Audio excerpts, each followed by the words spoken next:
El conocimiento versus la práctica. Cuando sabemos algo, no es suficiente, dado que podemos tener una imagen mental de por qué cierta cosa funciona de cierta manera, y esto nos va a dar un atajo referente a de qué manera podemos practicar para llegar a un enfoque específico o saber qué resultado corto queramos tener, pero no reemplaza a la práctica, que ya viene a ser distinta y como tal los resultados que se obtienen de pasar de conocimiento a práctica son pequeños, a veces incluso nulos. En el campo de la medicina ya ha sido demostrado que la mayor parte de la educación concerniente a este campo es teórica, por lo que en realidad el conocimiento que llegan a acumular en muchos casos no es tan útil a la hora de tratar a sus pacientes. A esto hay que sumarle que ya se ha demostrado que con más horas de práctica pero sin ningún enfoque, en especial el enfoque específico, no va a haber ninguna mejora, en muchos casos incluso va a haber una disminución de la habilidad. Se han hecho estudios en médicos recientemente graduados versus médicos con muchos años de experiencia, en los que se pudo ver que muchas veces los médicos más jóvenes logran mejores resultados, por un lado porque el conocimiento está más fresco y por otro lado porque la educación que va surgiendo cada vez es más actualizada y eficaz, a pesar de lo que acabo de mencionar. Es un campo que tiene una educación muy basada en que alguien habla y otros escuchan, lo que produce cambios muy pequeños o nulos en las prácticas específicas de los médicos, o para ser más claros a la hora de actuar y lograr un resultado. La medicina no es el único campo profesional en el que de manera preferencial se usa este tipo de enfoque. De hecho, hay algunos enfoques profesionales en los que el conocimiento teórico tiene mucha más aceptación, como si este fuese más importante que la práctica. Porque normalmente la asunción que se hace es que al tener el conocimiento las habilidades van a venir por añadidura y que lo más importante es saber técnicamente cómo se desarrolla algo, cuando la realidad va al revés, por lo que el autor va proponiendo un cambio tanto en el enfoque de la mejora de la educación en medicina, en la cual los médicos están muy dispuestos a generar una mejora continua, como en otras profesiones en general. Hay dos campos de la medicina en los cuales se ha podido comprobar que al pasar algunos años, los doctores logran tener una mejoría en su desempeño, que se refleja específicamente en los radiólogos, así como en los cirujanos, dado que ambas especialidades reciben una retroalimentación, los cirujanos tanto durante la cirugía como en la sala de recuperación, en la que a veces hay que realizar trabajo adicional porque si la cirugía no quedó bien hecha algunas veces deben realizar una cirugía adicional. También hay un seguimiento postoperatorio. En el caso de los radiólogos también se hace un seguimiento con respecto al diagnóstico que él ha dado, porque se ordenan análisis adicionales, que en algunos casos terminan siendo innecesarios. Con la experiencia este tipo de médicos logran reducir la tasa de análisis adicionales que no eran necesarios en un principio. Un tipo llamado Dan leyó algunos conceptos similares a la práctica deliberada, teniendo aproximadamente 30 años sin ninguna experiencia en el campo de golf. Dan decidió convertirse en un golfista profesional, para lo que se preparó consiguiendo 3 profesores privados en 3 diferentes áreas que él sabía le ayudarían a mejorar mucho más rápido. Es importante cuando conseguimos un instructor mirar lo que él mismo ha logrado, así como el nivel que ha logrado desarrollar en sus alumnos y mirar si estos alumnos poseían condiciones similares a las nuestras en cuanto a edad y nivel cuando empezaron con este instructor, para tener una estimación de hasta dónde podríamos mejorar con el mismo. Luego de esto es importante, una vez nos hayamos estancado, conseguir un nuevo profesor o mentor para poder seguir mejorando y hacerlo de manera más rápida. Cuando practicamos, para lograr ser productivos lo mejor es hacerlo con el mayor enfoque posible. Esto incluye haber descansado lo suficiente para no estar cansados en nuestra práctica. El estar más concentrados va a requerir que nosotros hagamos un mayor esfuerzo y nos va a dejar más cansados. Probablemente después de la sesión de práctica nos vamos a sentir cansados, dado que una mayor concentración requiere un mayor esfuerzo, pero de igual forma produce unos mejores resultados. También es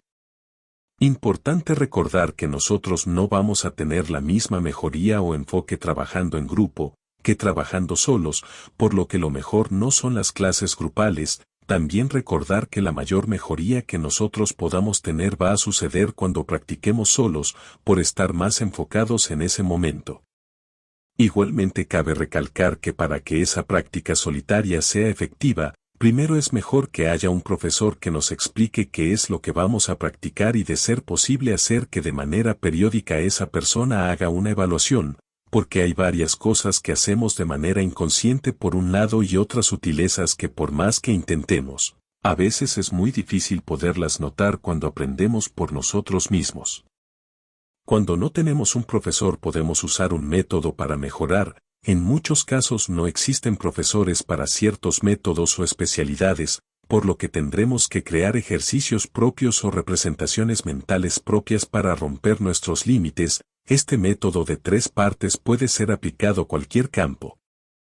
el cual es enfoque, retroalimentación y arreglar.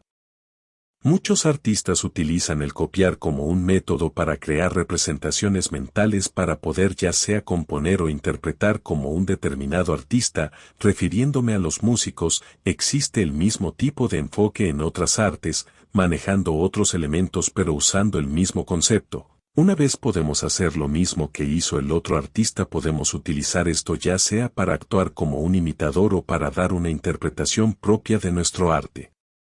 Cuando encontramos techo o un nivel en el cual no podemos seguir mejorando, tenemos que buscar otro tipo de método, rutina o representación mental para poder romper ese obstáculo. El problema de por qué muchas personas no logran pasar de cierto nivel, es porque el enfoque que le están dando tiene esta limitación máxima y si queremos romper esto, tenemos que empezar a mirar las cosas de una manera diferente.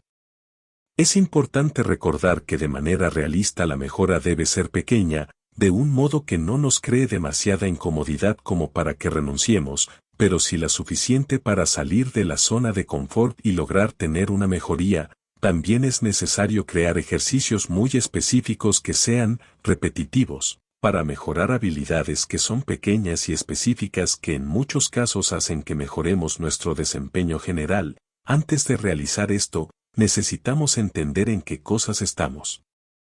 fallando. Cuando no logramos entender qué es lo que necesitamos mejorar o no logramos crear algo para pasar ese obstáculo, es necesario buscar un maestro con más experiencia que nos dé una guía.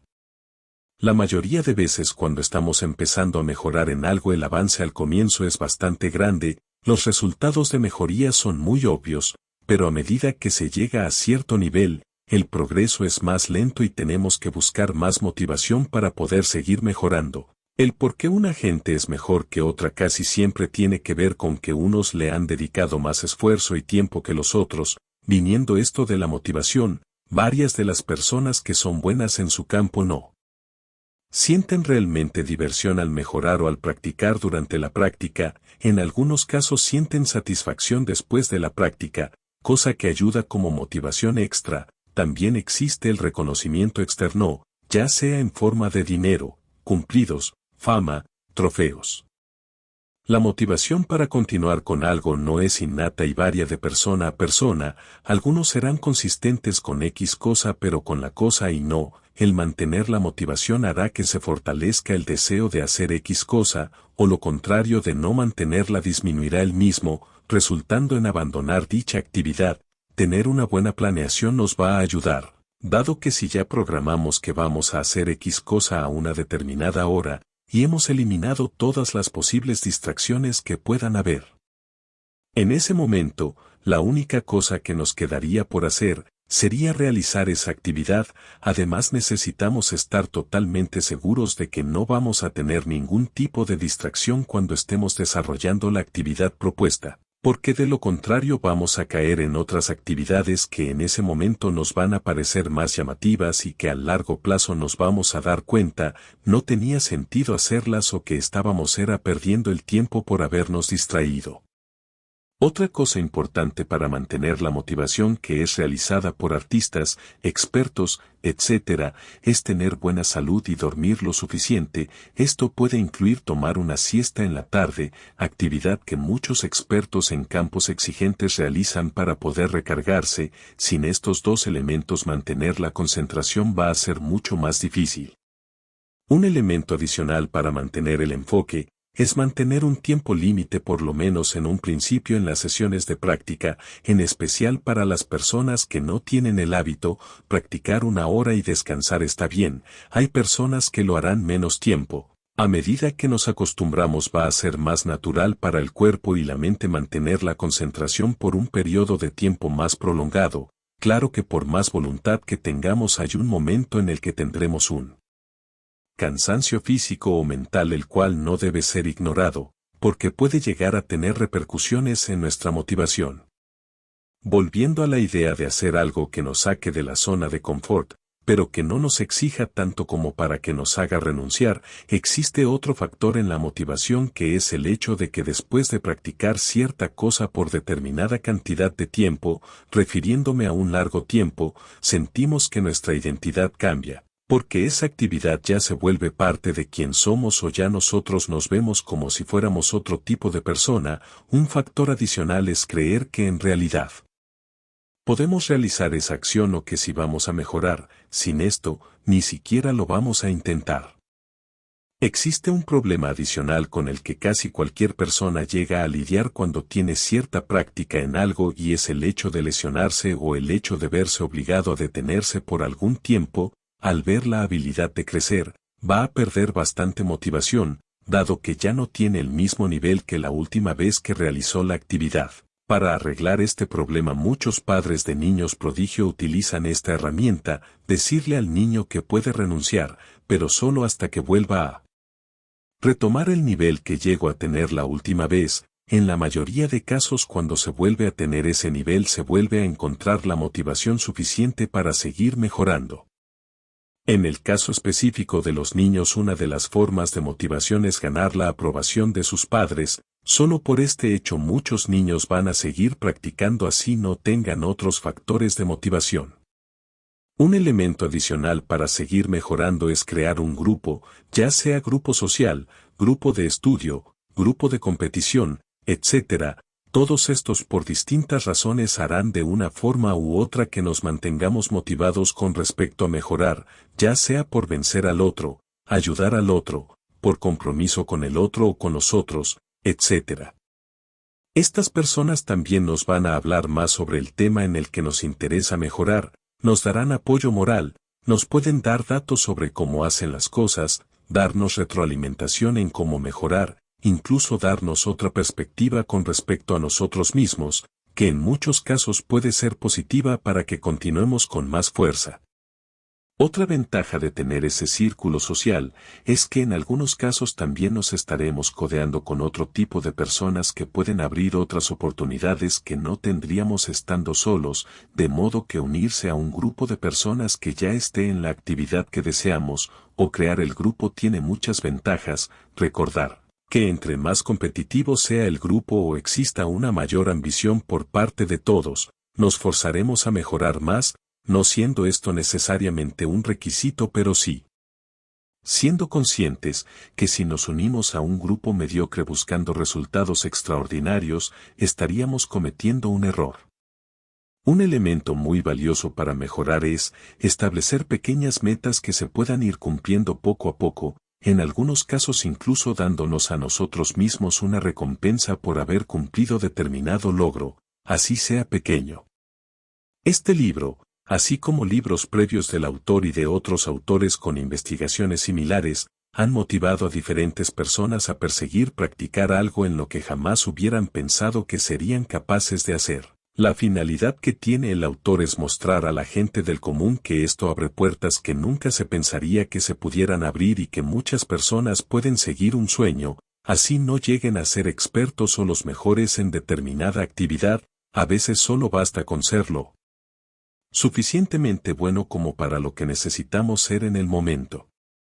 Cuando un niño empieza a desarrollar una habilidad a una edad muy temprana, lo hace de una manera muy distinta a la de un adulto. El niño lo hace a través de la exploración, la fascinación, el descubrimiento y el juego. Por esta razón, los padres que se han enfocado en que sus niños tengan habilidades a nivel extraordinario, empiezan con una estimulación temprana, Lo primero es que al niño los objetos que se utilizaran en la práctica de determinada actividad se le presentan como juguetes o él los empieza a explorar con fascinación por ser algo que él no conoce. En algunos casos, los padres solamente se dedican a sus actividades o pasatiempos y como el niño ve que los padres le ponen atención porque él replica los mismos actos, esto genera una motivación en el niño a explorar los gustos que sus padres tienen, o las cosas que ellos le presentan como interesantes y por las cuales le dan apoyo, estimulación o en las que se celebra que el niño haga una acción concreta o que desarrolle determinada habilidad. También el niño en muchos casos halla estas actividades como una forma de pasar tiempo con sus padres, una forma de compartir o una manera de tener algún tipo de reconocimiento de parte de sus padres cuya aprobación es buscada por la gran mayoría de los niños. Hay niños que empiezan a jugar desde pequeños a competir contra sus propios récords, a superarse a sí mismos, o niños que al tener hermanos mayores que realizan esta actividad se motivan más por compartir con sus hermanos y porque tienen una admiración por estos hermanos o incluso a veces buscan competir e intentar ganarles ya por una cuestión de juego u orgullo. Competencias que para un gran número de atletas se vuelve el comienzo y la base de su motivación de competición para llegar a ser el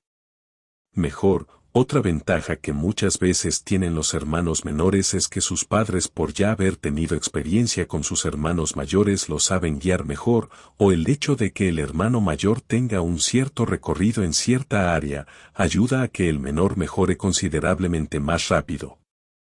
Es bueno ser consciente de que para ser uno de los mejores en el mundo de algún campo específico, se requiere compromisos más allá que solo el hecho de ser constante y la práctica. En algunos casos se requieren recursos específicos, como tener dinero suficiente para poderle pagar a los mejores profesores de un campo específico. En algunos casos hay que mudarse de residencia, en algunos casos se requiere estudiar en cierta academia específica, pagar viajes, torneos o concursos, el precio que pueda tener una indumentaria, el precio de los materiales de trabajo o rentar un lugar apropiado para la práctica que se quiere realizar. Existen ciertas ventajas al empezar temprano en la niñez desarrollando una habilidad, tales como el hecho de que el cuerpo, huesos, cerebro y músculos tienen más adaptabilidad, por lo que estos pueden llegar a tener una modificación que más adelante en la vida no se puede lograr ya sea de la estructura ósea o la flexibilidad. En adición a esto la velocidad de recuperación del cuerpo es mucho mayor siendo joven y también es sabido por las personas en general que el mayor desempeño físico que se llega a tener en la vida normalmente está alrededor de los 20 y los 30 años de edad. Existen habilidades en las que se tiene la creencia que no se pueden desarrollar después de cierta edad, sin embargo la ciencia, así como la experiencia del ser humano tiene muchos vacíos, por lo que asegurar que ciertas cosas son imposibles con toda certeza es técnicamente una imposibilidad. Aún así hay cosas que sí se puede asegurar que son más difíciles para un adulto que para un infante, o cosas para las que se tiene que encontrar un método diferente al que se enseña tradicionalmente para lograr tener el mismo resultado que sí puede llegar a tener un niño o mejor dicho una habilidad que por lo menos de momento se cree que solo se puede obtener hasta cierta edad. Igualmente no debemos olvidar que siempre, sin importar la edad, tanto el cuerpo como el cerebro nunca dejan de tener adaptabilidad, por lo que siempre hay espacio para la mejoría en lo que sea. Normalmente cuando un infante desarrolla una habilidad se ven modificaciones en el cuerpo como en el cerebro, modificaciones que un adulto no va a tener, así llegue a desarrollar la misma habilidad que tiene el niño. Esto es porque dependiendo la edad biológica el cuerpo tiene distintas formas de adaptabilidad. Entre más viejo se es menos modificaciones se realizan en el cuerpo o en el cerebro. En el caso del cerebro de los adultos lo que tiende a suceder es que las modificaciones que se realizan están relacionadas con utilizar partes que se usaban para otra tarea o partes que estaban totalmente inactivas. En estos casos el cerebro no tiende a crecer más o a crear nueva materia gris, sino a utilizar lo que ya está de una manera más óptima. Lo que sí sabemos es que en el caso del cerebro es común que se creen nuevas conexiones neuronales que antes no estaban ahí. En los niños es muy común que por desarrollar una actividad específica, una parte del cerebro se vuelva más grande o se modifique, además de que es muy común que se creen nuevas neuronas o también nuevas conexiones neuronales. Es común ver que varios expertos que rompen los paradigmas o que establecen un nuevo nivel en algo, primero aprendan a hacer muchas cosas bajo los estándares que ya estaban impuestos sobre las enseñanzas o el nivel de un determinado campo, superando ellos estas barreras y convirtiéndose en pioneros de algún estilo o creando alguna innovación en su campo, sin desconocer la historia y las técnicas que existían en el pasado. Se ha encontrado un vínculo directo con la creatividad y el hecho de hacer una práctica deliberada. Normalmente las personas que ya han innovado tienen un amplio recorrido en su campo, por lo que si existe una correlación con la costumbre de practicar o desarrollar una habilidad y el hecho de ser disruptivos en su campo. El talento natural no ha sido demostrado en existencia real. Todos los casos que existen, ya sea documentados o incluso indocumentados, de personas que tienen habilidades excepcionales, yacen bajo la misma concepción de que estas personas han logrado estas habilidades bajo una práctica consciente y continua, a pesar de las creencias populares. Casi nadie logra tener alguna habilidad que sea destacable, a menos que le haya puesto bastante tiempo a trabajarla de manera consciente. Las historias que se contaban de hace algunos siglos tienden a sonar bastante mágicas en algunas ocasiones. En este caso el autor menciona algunas anécdotas de Paganini, quien era un virtuoso y aparte alguien que le gustaba llamar la atención con el talento que tenía. Le gustaba romper 3 cuerdas y terminar sus presentaciones tocando en una sola cuerda, haciéndole creer al público que su nivel en el instrumento y que la tensión con la que tenía que tocar era tan grande que las cuerdas se llegaban a romper por esto, cuando en realidad él sabía componer piezas que solo necesitaran de una cuerda, y como utilizaba este acto para el final de su presentación, esto daba mucha más sorpresa o impacto al público, tal como muchas personas con gran habilidad para cualquier cosa. Paganini tuvo que haber practicado mucho para lograr el nivel tanto compositivo como instrumental que llegó a tener.